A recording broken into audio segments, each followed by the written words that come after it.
What's up, everybody? Welcome back to Southeastern 14. It's another edition of Bets and Ball Games with Edwards and Greeson. I'm Brian Edwards. He is Jay Greeson, joining us from Chattanooga. What's going on, brother? Not much, my man. Getting ready for a busy weekend. Got two kids at the house, Halloween, into the high school football season. All those things are starting up basketball. All those things are just, I feel like I'm juggling chainsaws on a tightrope as somebody's shooting pellet guns at me. I hear you. I hear you. You're a busy man. All right, let's get into before we get into this week's action. Let's hit on a few takeaways from last week. Obviously, the big one being Brock Bowers' injury that we'll get to in a minute, and Missouri's this close from being 7-0, and they might be a problem with 2 weeks to prepare for Athens, whereas Georgia will be coming off a rivalry game. 3, LSU might win the SEC championship. That's just a thought of mine. You haven't. I want to hear your reaction to that. 4, Billy Napier's not getting fired this year, and maybe I was wrong about Graham Mertz. He's playing pretty good ball, not elite, but 12-2 TDINT. I would have taken that in a 5-2 record, and I don't know how big of a hot, and I need to reach out to some of my Arkansas media people that I know. I don't know how big of the hot seat Sam Pittman. I don't know how hot it is, but those boys ain't quitting, and they made things very, very interesting in Tuscaloosa last week. And then last but not least, the 94 yards or less passing streak for Auburn is over. Well, I mean, they played against an LSU defense that gives up 9,004 passing yards per game. And yay. We'll start at the end there, because as you are starting to try to talk yourself into Billy Napier potentially being the guy, good recruiting class, 5-2, as you said, you've got Graham Mertz at quarterback, and that really sounds way more like the guy who's doing my taxes than the guy I want quarterback in my college football team. So, I mean, I'm fine with you reopening your bi-speckled eyes at whether you think Napier's a dude or not. I have to sit here as an Auburn graduate and say, what the hell was that, Hugh Freeze? You had 2 weeks. And we still can't settle on one dude taking snaps? Because your idol and mine, Stephen Orr Spurrier, said many, many, many moons ago, if you think you've got 2 quarterbacks, you got no quarterbacks. And Auburn's got no quarterbacks. So at some point, pick a horse and ride, Hugh. Pick a horse and ride, because this ain't working. As for the rest, Brady Cook's good. I mean, he is good. Brady Cook's good. So are we sleeping on Eli Drinkwitz? Is he like the 5th best coach in this league? I know for a fact A&M would trade right now if they didn't have to pay the buyout. They'd trade Jimbo Fisher for Eli Drinkwitz. Look around the league. They'd send 3 future first-round picks. They'd have $5 million into the NIL collective. I mean, all that. No, they'll be happy to pay that freight. No doubt. I mean, you start looking up, and Shane Beamer, don't kick the cooler. Dear Lord, dude, your father made a career on special teams and dominating the kicking game. And the only thing you're doing is you're breaking your right foot, you clown. I mean, we asked 2 weeks ago is Lane Kiffin good at this? I still don't know the answer. I don't know if Shane Beamer's good at this. I mean, he has ridden one Tennessee win late last year like he's the Lone Ranger, and that is hi-oh silver, buddy.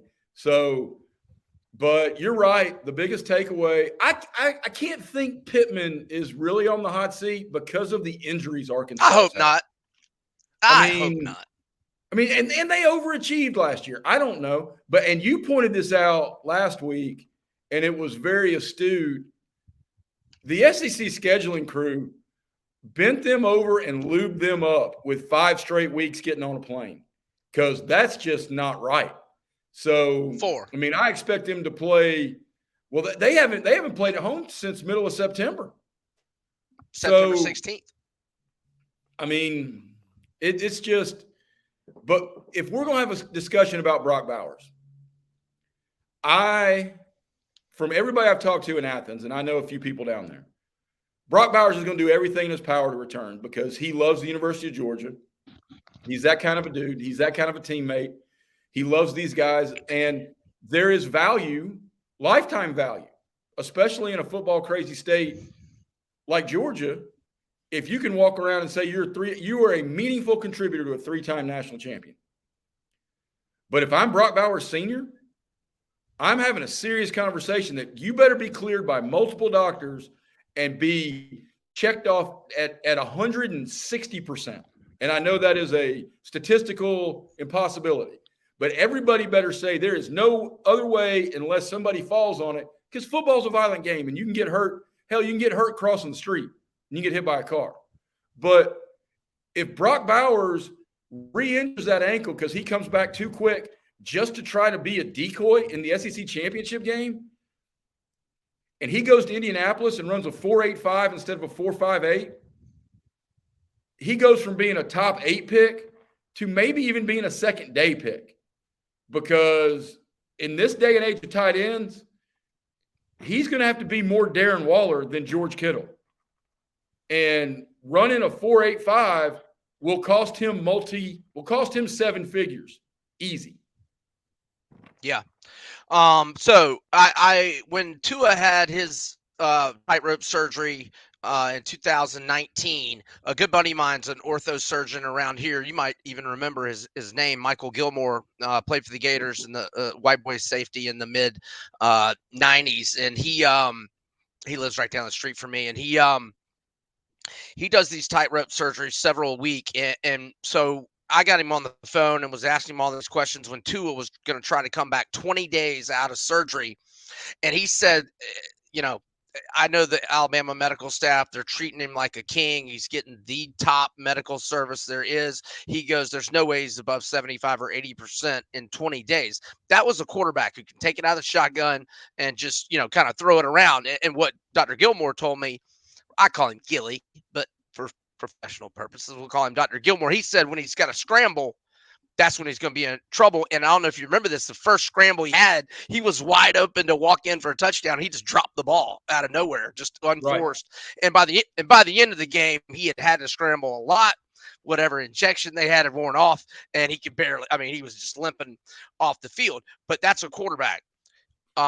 When they go at Tennessee November 18th, a tight end's got to cut and, move laterally every play. So that's a whole different ball game. It'll be 35 days from the injury, 33 days out of surgery. So add 14 to that. So SEC championship game would be 47 days out of surgery, 49 days removed from the injury. Just throwing that out there. I also think if you're, Mr. Bowers Sr., I have no idea what kind of insurance policy he has. I don't know what kind of NIL money he makes, insurance. I don't even know how much insurance policy pays these days, et cetera, et cetera.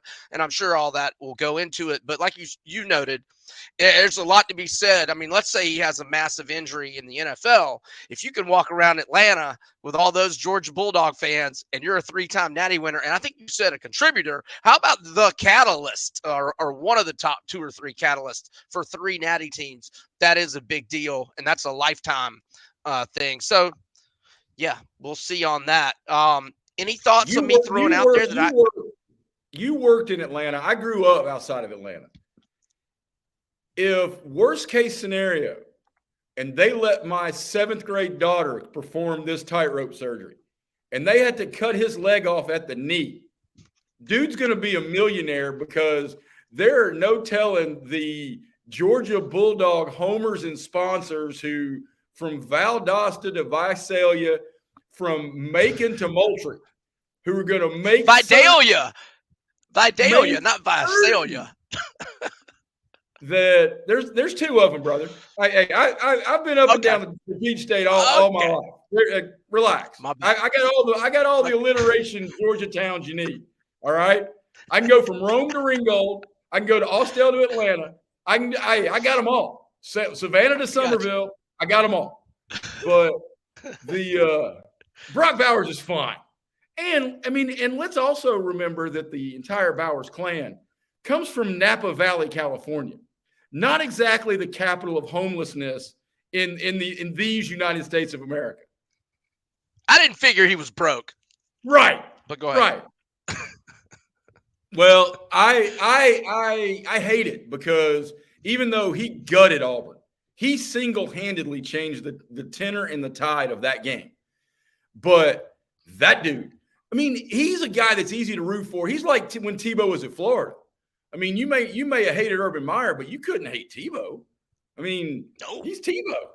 I mean, you could hate touchdowns Georgia and not like their fans or be upset because they're winning every single week.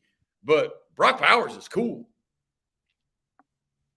Yeah, no doubt. I was driving to Statesboro one time, and I saw a sign for Vidalia like 25 miles, and I think like 2 miles later, I could smell the onions. All right, there we're done with Vidalia for the day. All right, I don't know if I'm going out of order in terms of kickoff times. Actually, I'm pretty sure Mississippi State at Arkansas is a noon Eastern game, and yeah, they. How about that play where KJ was like, "Get off me, you little boy." The guy had him all sacked, and then he got away, and then they made a big play. And, boy, that got exciting there for a minute, and I wanted Pittman to get that one so bad. And so now, like you mentioned, I mean, they haven't played at home since mid-September, had to get on an airplane 4 Fridays in a row. And in those – I mean, and think about who they played. They played at Ole Miss, at LSU, at Bama, and then A&M in Arlington.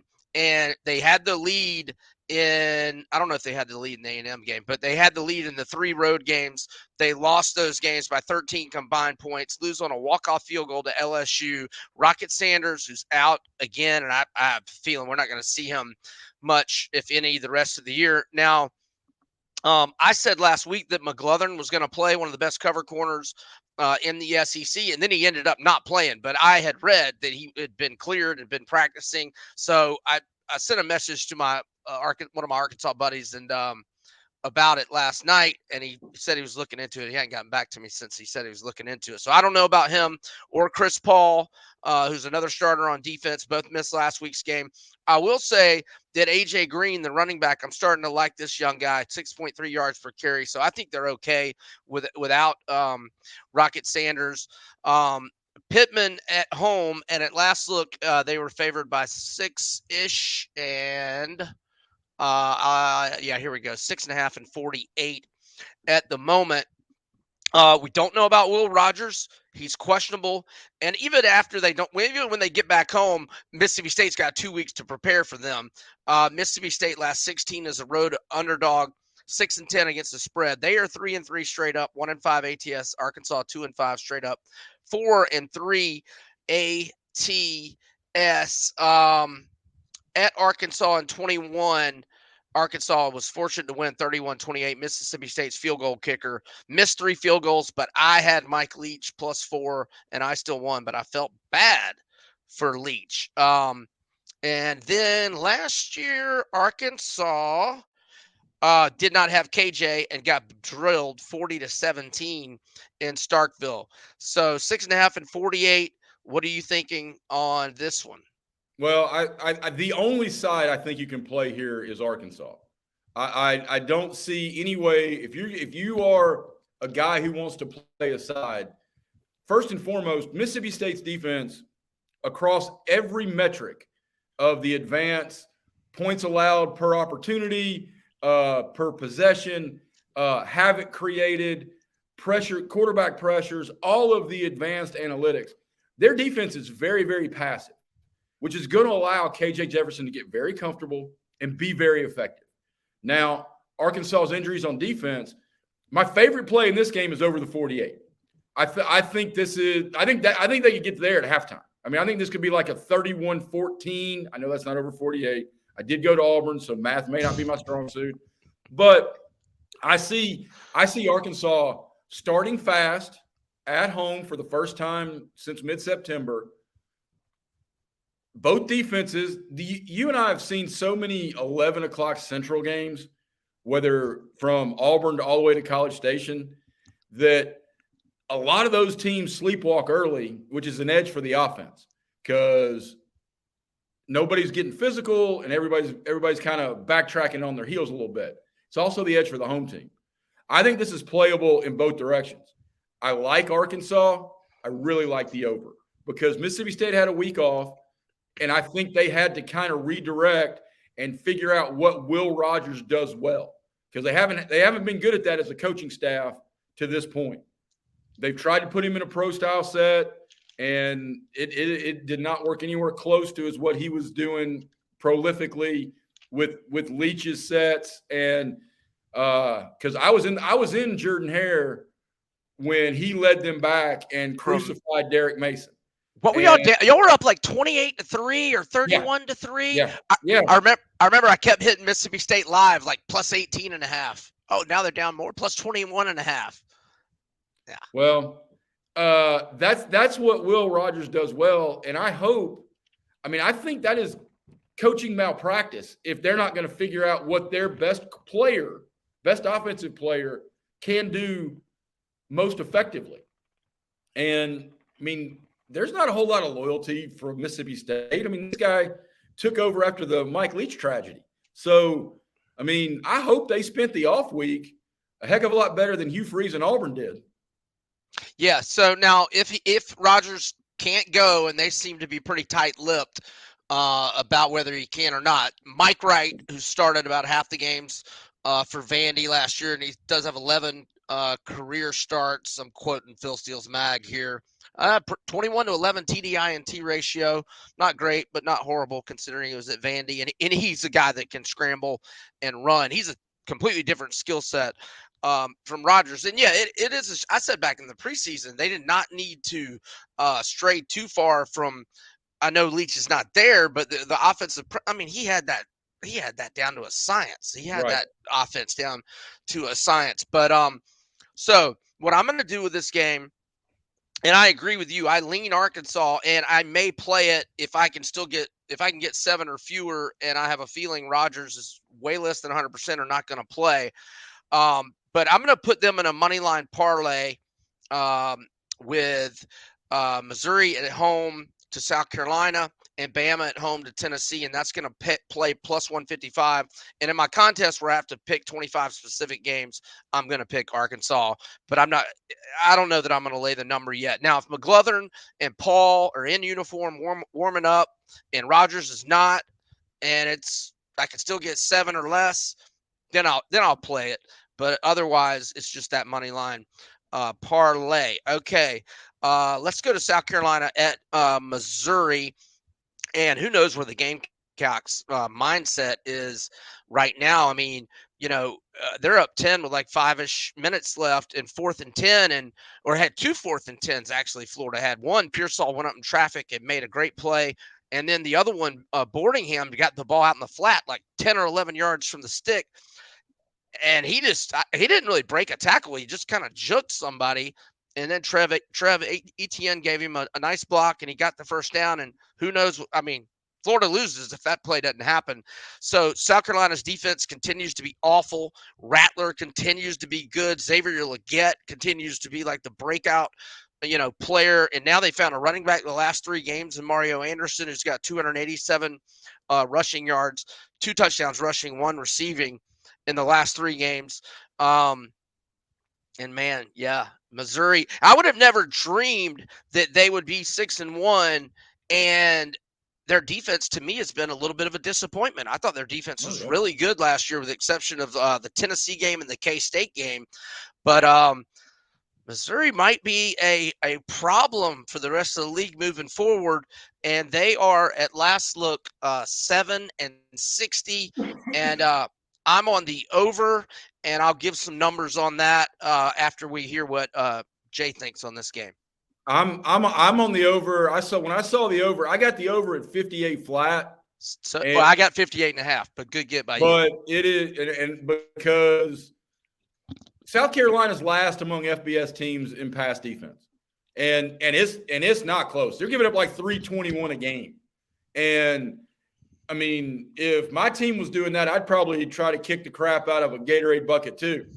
But you're spot on, man. I mean, Rattler's a dude, and all freckle jokes aside, that kid can play. And I mean, South Carolina's always got 2 or 3 sneaky guys that end up being on an NFL team on Sunday Night Football when they introduce the lineups, and they go like Stephon Gilmore, South Carolina. And I mean, and so I mean, they've always got like some athletes that you look up and go, wow, that guy went to South Carolina. And I think if they put 20, 21 on the board, this game cruises over because Missouri's going to light them up. Yep, no question about that. And yeah, so not only they're dead last of 133 FBS teams in pass defense, but they are also, oh gosh, wrong write up because I'm also in Missouri. Okay, here we go. They are 124 in total defense, 108 in scoring D. So the over 7-2 in the Gamecocks' last 9, going back to late last year. 4-1 in their last 5, and those 4 overs combined scores of 80, 61, 67, and 68. And then Mizzou is on a 6-1 run to the over. They're averaging 33.9 points per game. And look, Missouri's 74th in pass defense. So I think Rattler and Leggett will have big days. And so the over is my main play. And then I agree with you because I think Rattler, I mean, it could be very much what LSU Missouri was. That, and then, okay, LSU covered because they got a late pick 6. So, but if you want to take the stress off, this game's going to hit 60 by the first possession of the fourth quarter. Yep, I agree. And actually, I remember tweeting it. I think the Kentucky game with Mizzou last week went over with 12:43 left in the fourth quarter. So about the same right there. And let's also, I mean, not, in the last 4 or 5 years, not many people go into Kroger Field and deal out a 17-point shellacking. I mean, maybe Georgia's done it once, maybe twice. I think they only won 16-6 there last year. But you don't go in there and win by 17 very often these days. So that was, and they were down 14 zip. And how about Drinkwitz calling a fake punt? And not just a fake punt, punter catch the ball and throw a bomb for a touchdown. That was interesting. No, hey, that dude, and he's got a fair amount of swagger now. I mean, he ain't afraid to just put it out there on the table and say, "Here it is, boys. Let's what we got? Let's go." Well, when he gave Mullen basically the pink slip, Mullen had the Darth Gator outfit the year before, and he comes out with some sword at the end. That was pretty good. Yeah. And he's getting these 5-star recruits from St. Louis, and I think there's one coming up here in this class who's going to make a decision here soon. And I'm sure the 6-1 start does not hurt their chances. So also, I'm going to be on Mizzou also, but let me absolutely be clear. I'm on the over way more. In fact, the over's my favorite play of the entire weekend. And that'll lead us into our next one because I know you're going to be on this over as well. And how in the world are we getting another LSU over in the 50s? The over is on a 7-0 run for LSU this year, 11-0 dating back to last year, 15-1 in their last 16. The only under was when it was about 15 degrees in the Ozarks and the wind was blowing and KJ Jefferson did not play that game. Their combined scores this year: 69, 82, 65, 104, 88, and 60. And they did have 155, but that was at Mississippi State when they were up 4 touchdowns, 3.5 minutes left in the third, and they just hit the brakes offensively, or that one would have gone over. I won't bore you with all their awesome offensive stats and their horrible defensive stats, but Army's got a couple of key guys on offense that are a little banged up, but from what I was reading yesterday, it sounded optimistic to play. And even if they got their backups, I think they can still score 14 to 21 on LSU's abysmal defense, running that kind of offense that they haven't only had a little 1 week to prepare for. So I'm on that over, and I got 57.5, and it looks like it is 58. Now, what say you on Army at LSU? I already know you're going to be on the over without you even telling me. Well, I mean, I've been on the over all year. I mean, and I didn't even really like the over last week, but you and I both admitted that you have to play the over because we're going to dance with who brung us. So, I mean, LSU has made money going over every single week. Here's the other part of that. What you said is 100% right about that offense. That's one busted assignment, whether it's in the first quarter or the fourth quarter, with third string dudes who are not going to be ready for that triple option that Army's going to run at them. And that turns into 1 or 2 touchdowns for Army. Right. And here's the other part of this. LSU may get 55 on their own ball. Yes. So, I mean, is it a little concerning that you may think Brian Kelly's going to take the air completely out of it because everybody loves the Army football players and the Navy football players because, by God, we know when they turn in their helmets and pads, they put on the uniform that really matters. And we love all those dudes. Like LSU's painted the end zone camouflage and it looks really cool. Yep. They're still going to put 49 on in the first half because Army can't stop them. Army cannot stop LSU. Yeah, and that sums it up. The over is the play on this one. All right, let's go Tennessee at Alabama. Right now, we've got Alabama at 8.5 and 48.5. I made the number 7, so going by my number, I should lean Tennessee, but I just don't. They've lost 9 in a row at Bryant-Denny, and I had Tennessee last week, and I got a dub. I had to kind of sweat it out to the end. I'm just confident Alabama's going to win. Now, I'm not confident Alabama's going to cover either, but I'm going to put it in that money line parlay that I mentioned with Mizzou and Arkansas that pays plus 155. That's all that I am going to do on this game. What are you thinking? Are you going to be in action on this one?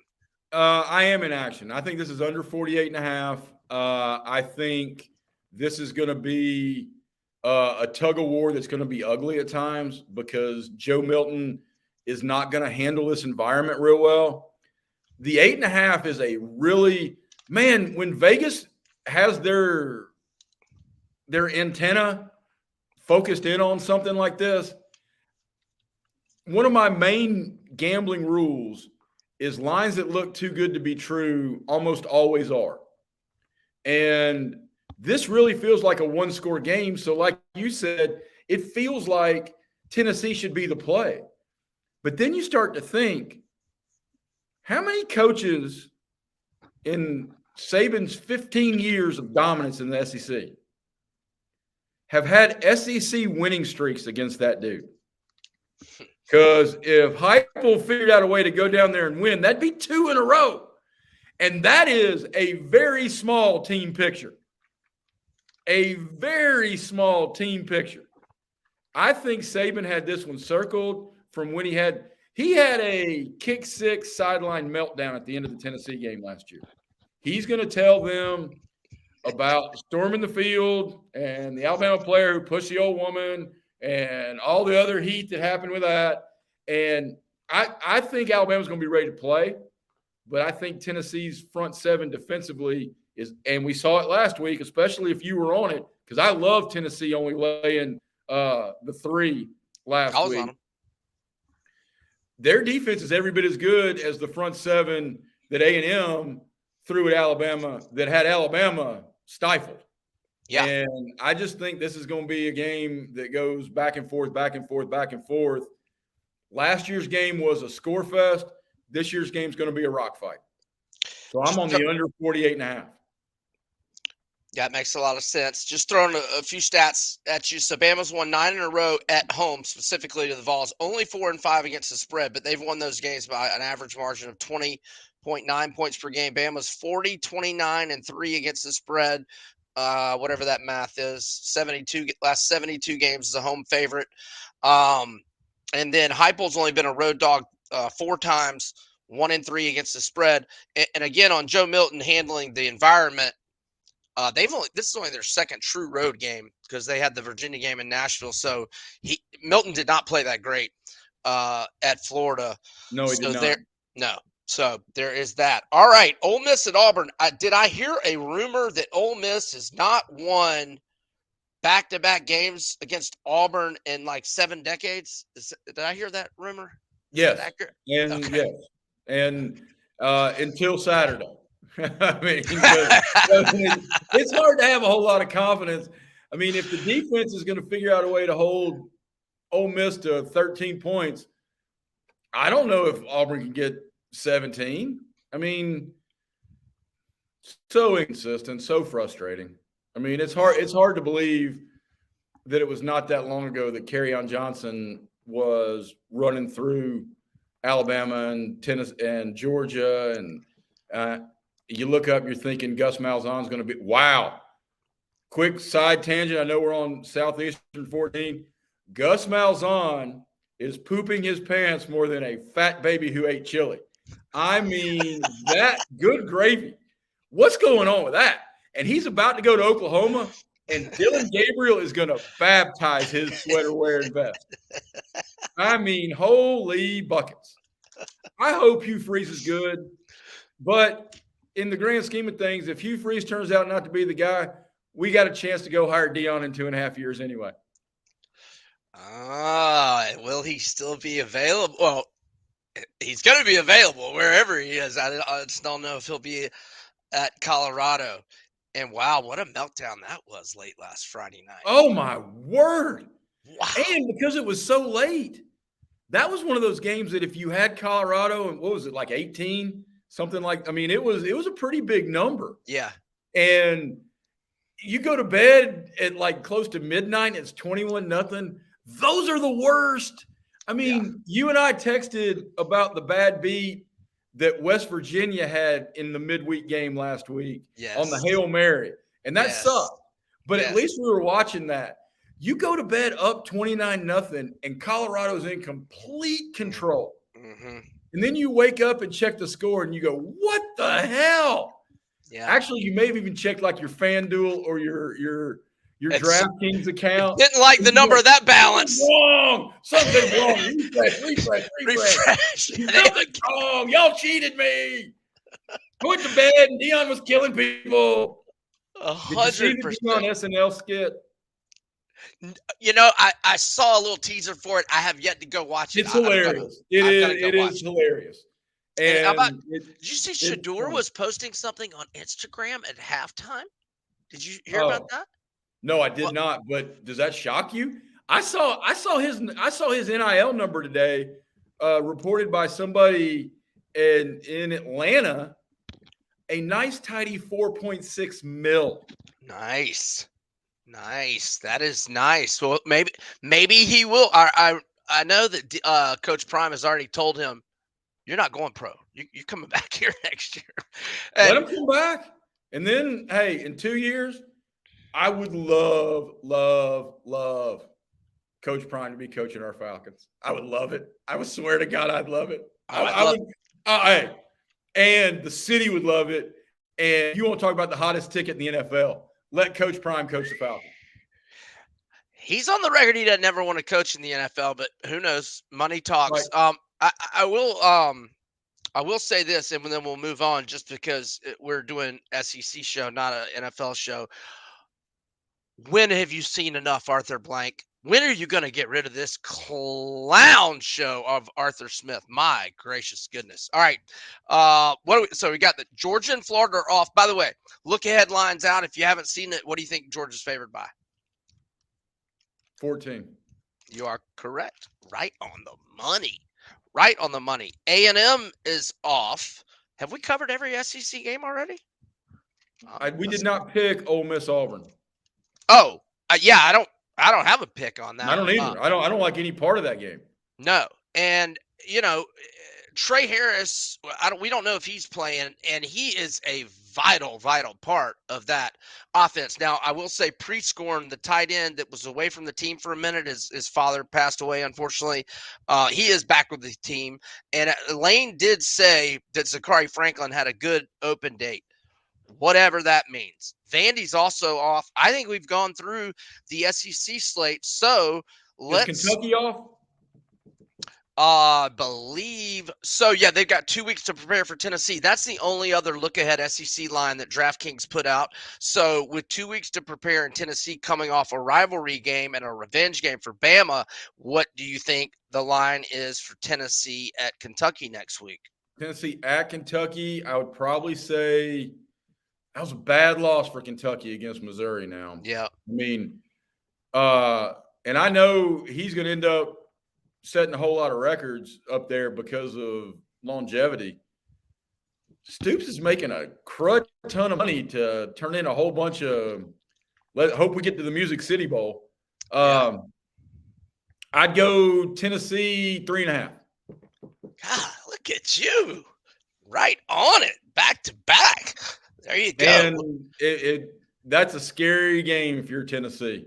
They got a week to prepare. They got a week to prepare, really pissed off, and you're about to go get into a rock fight in Tuscaloosa. Yeah, and you got to travel 2 weeks to grow. I was talking about this being one of the worst spots in the country all July, August, and in the preseason I picked Kentucky. I don't know we'll see how Tennessee plays on in terms of who I pick. I'll make that decision next week. Also, congratulations to Vandy, first spread cover of the year. They played those boys pretty tough, and now Georgia really now. They've really only looked really impressive against Kentucky. And now they got to get docked a point or two for that after we saw what Mizzou did in Lexington. So now their game against Florida looks a little more interesting. Missouri's got 2 weeks to prepare. Georgia will be coming off a rivalry game. And then Ole Miss looks somewhat interesting, and maybe they'll finally have all their skill players healthy when that. And Bowers definitely. I can't imagine him being back before the Tennessee game. No. I mean, maybe at Tennessee, but not for Ole Miss. So those home games with Missouri and Ole Miss look a lot more daunting than they did in August. There's no doubt about that. Absolutely. And Bowers aside, the Missouri game looks more daunting because Missouri looks good. Yeah. I mean, Brady Cook is not Jaden Daniels, who Jaden Daniels is SEC Player of the Year. Period, exclamation point, end of sentence, hard return, whatever, however you want to write it up in old school journalism lingo. Jaden Daniels is that guy. He is that guy. Yeah, maybe he could be our Falcons' next quarterback. Way better than what we got.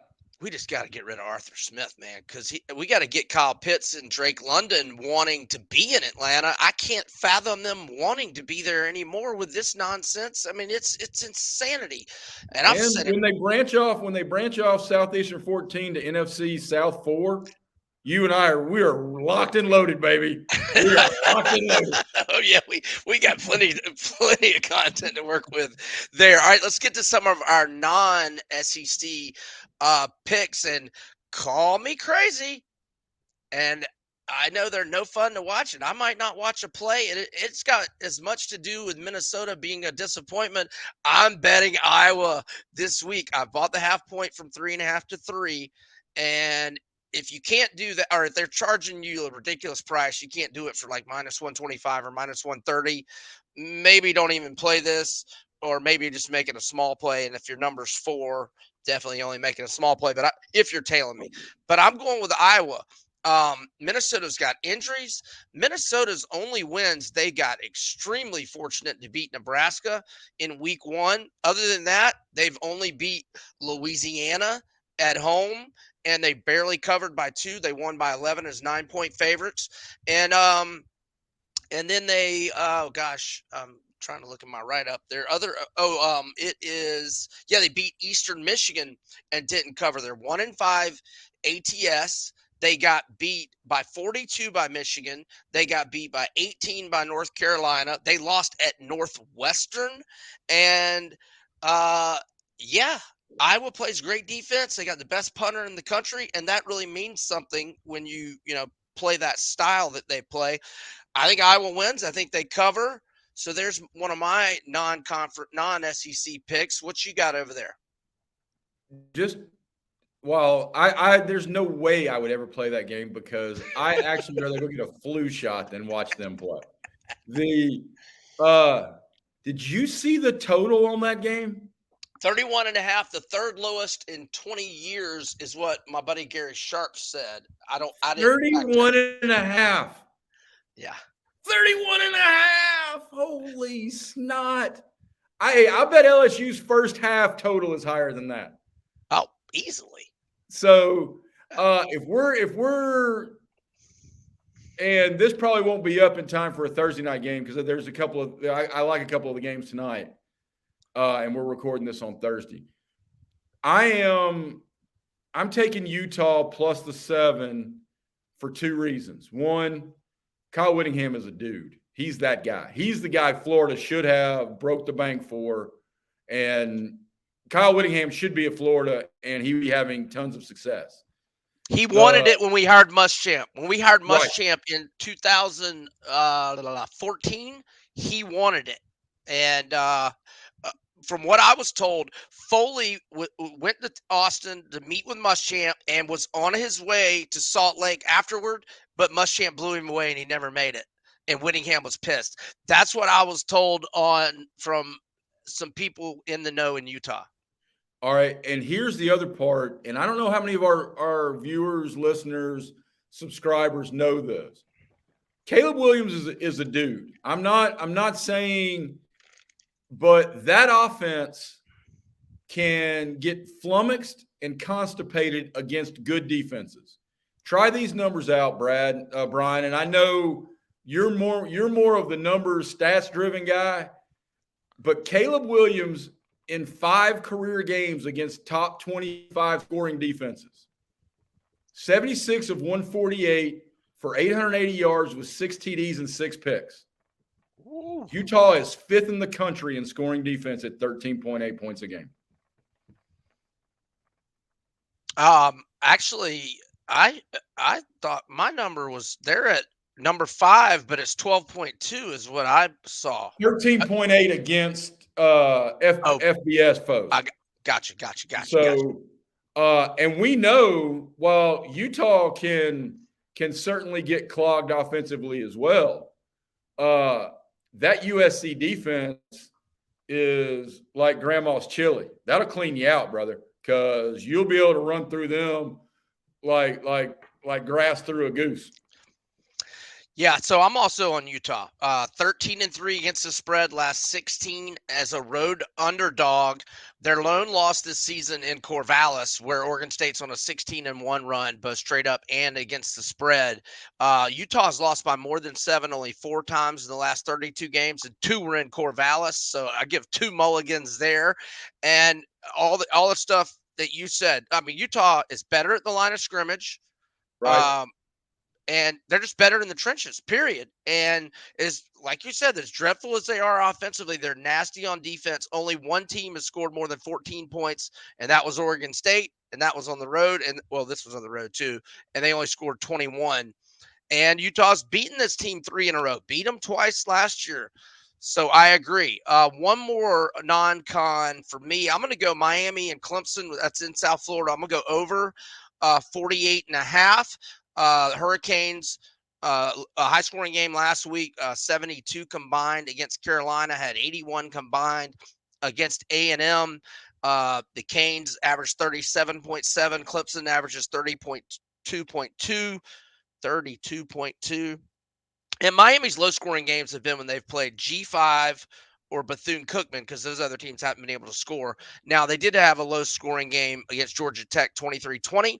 But those teams combined for 7 turnovers in that game. So I think Will Shipley's going to have a lot of success running the ball, screen passes, etc. I think that's when 48.5 is a pretty low number. I think that one goes over. You got any more? I got one more. I'm gonna get back in the country road. Take me home. It's a difficult trip from Stillwater, Oklahoma, to Morgantown, West Virginia. I mean, there aren't a whole lot of direct flights to be taken from that place to that place, and I think West Virginia, who had a little extra time off, who I think West Virginia's going to come out salty, and I don't know how much gas is left in Mike Gundy's tank. That team is way different on the road compared to when they're at home. They beat Kansas as a home dog last week, but they hadn't looked real good in a whole lot of opportunities. And this really feels like one of those games that West Virginia starts banging the drum. Yeah, this one's on my radar. I haven't played it. I lean the way you're leaning. Now, so when it's 3.5 like that, I think I asked you this a week or two ago. Do you buy the half point to the key number of 3 on a game like this? Only depending on what the juice is on what you got to pay, because Gotcha. I mean, I've had a lot of success on my column, my Jay's Plays afternoon email with a whole lot of baseball plays. And if I like a baseball team, I'm way more likely to bet and give up the 1.5 to get better odds. Better odds. No, I'm with you on that. And so but I don't want to. I'll never pay anything north of 140 even get. So yeah, no, me neither. But I actually think, and here's the other part. After that Hail Mary, we're now back to the discussion of Neil Brown coaching for his job. So, I mean, I like West Virginia in this spot a great deal, to be honest about it. And I swear to goodness, when you're got a Hail Mary play coming, I know they only rushed 3, but the 4th linebacker did not drop back. I mean, come on, man. I'm okay with rushing 2. Get a D lineman off the field for a wide receiver. Come on, man. Rushing 3 with a spy is I used this phrase before, but we honestly should come up with a guideline of coaching malpractice. Rushing 3 from midfield with a spy, because dear God, you want the quarterback to run. Yes. This is a lateral madness. Yes. Hey, either rush 1 or rush 5, so that he doesn't have time to let everybody get down in the end zone and throw one up and have that kind of crap happen. But don't be in the middle and have number 56 running around going, "Woo, look at me. I'm in the middle field." Yeah, I'm watching it live, and the linebacker's like 3 yards from line of scrimmage, and I'm like, back up, dude. What are you doing? And then he didn't back up. And then I was like, oh, now he's got time to throw. I was like, oh, I don't feel good about this. And I'll be damned. So that's stunk. All right. Wrap it up here. Final minute or two with on bets and ball games with Edwards and Greeson. And by the way, please spread the word to any friends that you think will enjoy listening to our banter about wagers and SEC shenanigans. Let's see. I'm going to throw one more pick out at you. I'm going to say Bucks minus 2.5 in the NFL. I'm going to say under 40 tonight on Saints Jags. Whether Trevor plays or not, under on a 12-0 run for the Saints, 15-1 in their last 16, but the last college one. And I know many of our listeners will be like, huh? But actually, if they're familiar with me, they know I like to play my Eastern Michigan Eagles, my side squad, and they are catching 12.5 at Northern Illinois for some reason. They're 2-0 as double-digit dogs this year, 11-2 against the spread, last 13 as double-digit dogs, last 20 as a road underdog against MAC opponents, 18-2 against the spread, and any road underdog spot, 26-7 against the spread. Give me Eastern Michigan plus 12.5 to Northern Illinois. And if you got anything else, let them know about Jay's plays, the 5 at 10, and all that good stuff. It's all found at timesfreepress.com right here in the mothership in Chattanooga. Been in the sports department and at times was even the sports editor for going on the last 20 years. The 5 at 10 is my morning column. I've got a handful of SEC picks. We've covered them up right now, 5 at 10 at timesfreepress.com, and you can sign up for Jay's plays, which started a year ago today, Brian, or a year ago yesterday. Nice. And Still after plus last 80, night, plus after 80 and change. After last night's 3-1, I had the Astros over 4.5. I had the game total over 9, and then I had over 52.5 in South Alabama, Southern Miss, and South Alabama got it on. Southern Miss, maybe the worst football team in the country.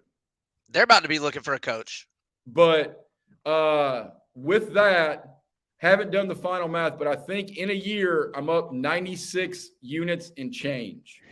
That is incredible. That Smoking. is. I doubt you'll have another 1 year stretch like that. God no. It's gonna be tough. I mean, it's gonna be tough. I met with our family's financial planner, and she wants my advice. I don't pick stocks, woman. I pick ball games. I got bets in ball games. You need to listen to me and Brian. There we go. All right. Great stuff. All right. Again, please tell your friends, spread the word. Bets and ball games with Edwards and Greeson usually going to be up late Thursday or even early Friday. And we are over and out. Best of luck with all your bets.